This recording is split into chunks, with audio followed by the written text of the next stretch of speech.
Quick question before we begin. Is there anyone watching this who has never eaten a McDonald's burger?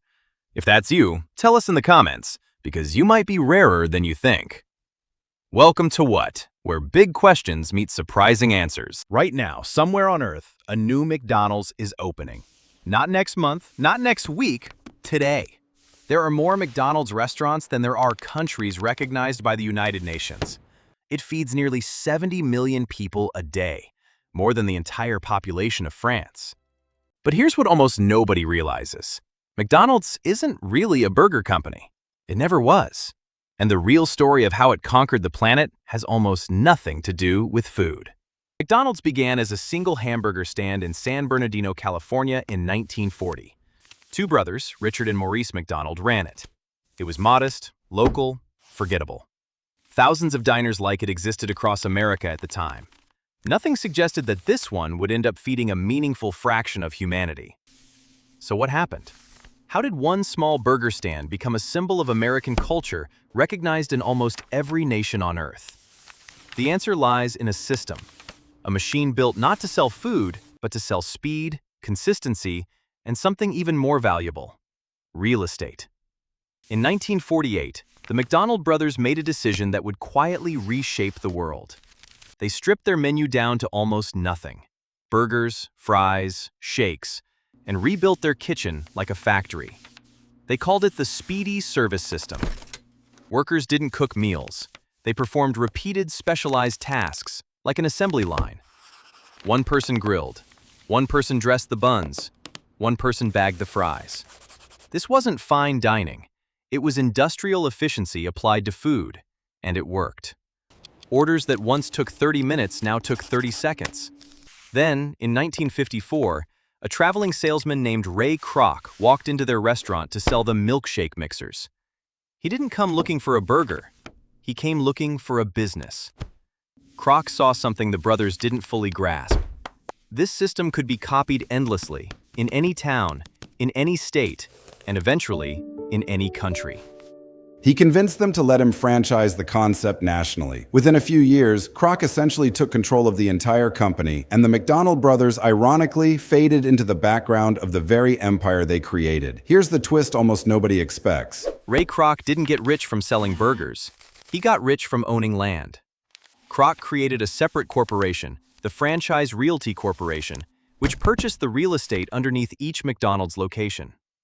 Franchise owners didn't just pay for the right to use the McDonald's name, they paid rent to McDonald's Corporation itself.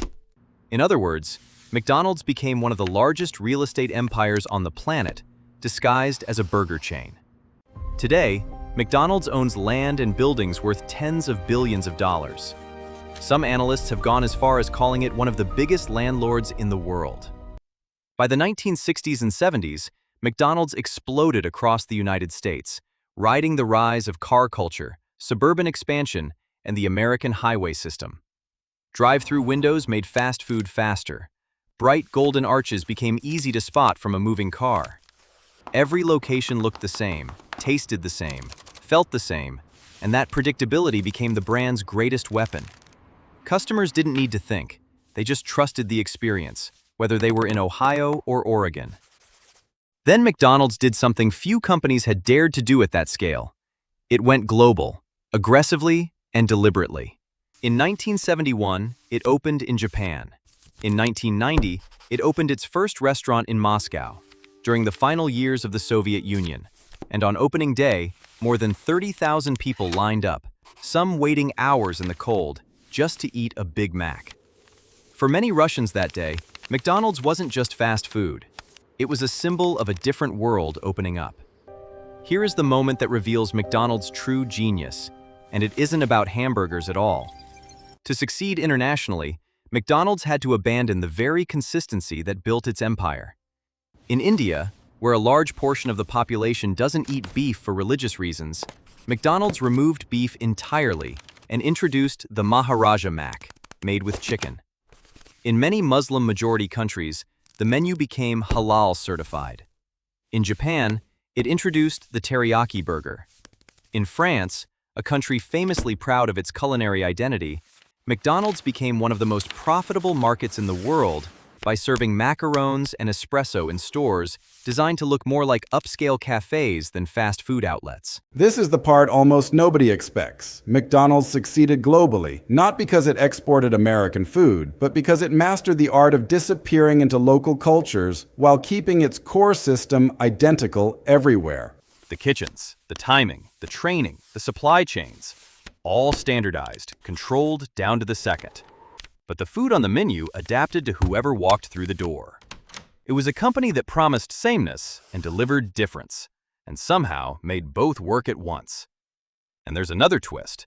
Economists eventually started using McDonald's as a tool to measure something much bigger than fast food.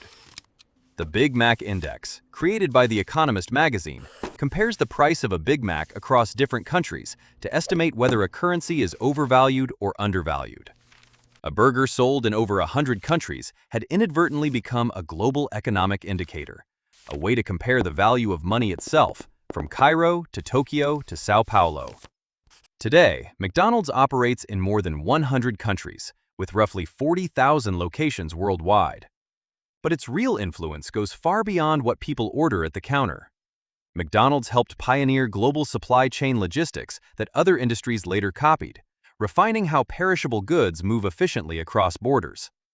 Its franchise model became a blueprint studied in business schools worldwide, proving that a brand could scale not by owning every location, but by empowering thousands of independent operators to run it identically. There's also a darker side to the story. McDonald's became a symbol, sometimes celebrated, sometimes protested, of globalization itself. In some countries, its arrival was seen as progress and opportunity.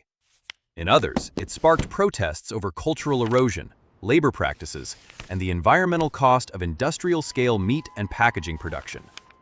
In 1999, a French farmer famously drove a tractor into a McDonald's under construction, turning the brand into a lightning rod for debates about global trade, local identity, and economic power that are still unresolved today.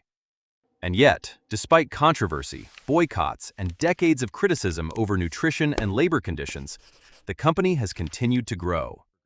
Why? Because McDonald's didn't just sell a product, it sold predictability in an unpredictable world. Whether you're in a small town or a massive foreign city where you don't speak the language, walking into a McDonald's means knowing exactly what you'll get, exactly how it will taste, and exactly how long it will take. In a world full of uncertainty, that consistency became strangely comforting, even valuable enough to build an empire on. McDonald's didn't take over the world by convincing people it made the best food. It took over by building a system so efficient, so adaptable, and so quietly embedded in global real estate and logistics that the burgers almost became beside the point. The golden arches aren't just a fast food logo anymore. They're a mirror, reflecting how the world eats, how economies move, and how far a simple idea, repeated perfectly billions of times, can travel. If you enjoyed this video, hit like, subscribe to What, and join us for more stories that make you see the world differently. Thanks for watching, and I'll see you in the next one.